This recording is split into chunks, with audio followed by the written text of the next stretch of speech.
the enemy tanks have stopped. Why? Why waste precious tanks when they can pick us off from the air like fish in a barrel?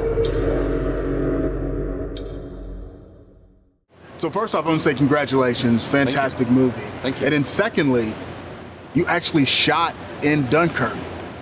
We did. We shot on the real beach where these events had taken place, and at times we were shooting on the actual anniversary of when these events had taken place with thousands of extras, and we had some of the real civilian boats that had come over in 1940. They came back and they recreated their historic journey for us. And so recreating a historical event of that magnitude actually in that place, I found it very moving, very exciting, but also very, very moving. What was the biggest challenge about actually shooting there? Because because the events took place, but you also need that location to work for filming. Yeah, I mean, filming on a beach is no picnic. I mean, moving anything around in the sand and then trying not to leave tracks in the sand and vehicle tracks. The weather, the wind on that beach, because it's so flat and wide, so the wind just whips the sand at everybody. I think people found it very, very difficult. Some of the conditions we had to film in, some of the weather and everything was pretty challenging. I always kind of like the way people pull together in that situation and what you're able to achieve visually in very difficult circumstances. But it was certainly daunting. But there was a great spirit to the cast and the crew, and they really did an incredible job, I think. Did you ever have a backup plan if you couldn't have shot in the actual location, or were you just dead set on making it happen right there? You know, when we went and scouted Dunkirk, we were fully prepared to try and find it somewhere else. There were all kinds of reasons it didn't necessarily make the most sense to go film in France on the real location.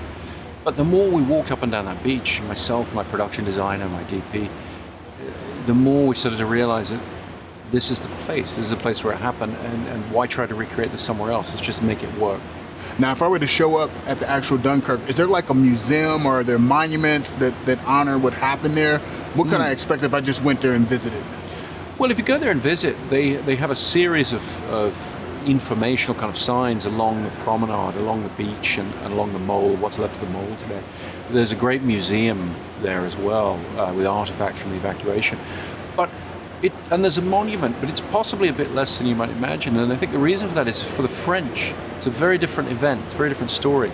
It's very important to their history, but it was the beginning of Nazi occupation of France. And so in a funny sort of way, to them, the aspects of defeat of the story are foremost in their mind, whereas for British people, very, very aware of the fact that even though this was a defeat, the evacuation itself and the getting the British Army back to England was this incredible victory within a defeat.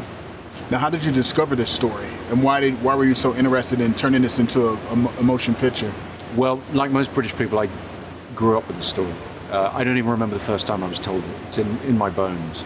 And then about 20 years ago, Emma and I made a trip on a small yacht that a friend of ours owned, a small boat.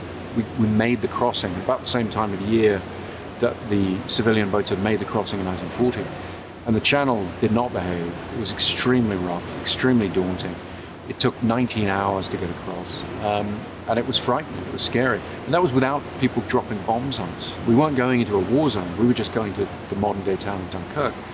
And so my admiration and respect for the people who did that in 1940 was cemented. And so it's a story that I've wanted to tell for a very long time.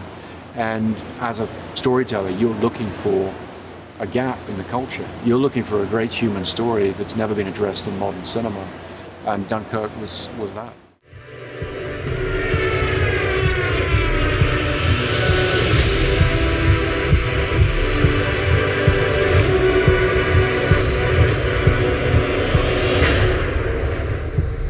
You can practically see it from here. What? Home.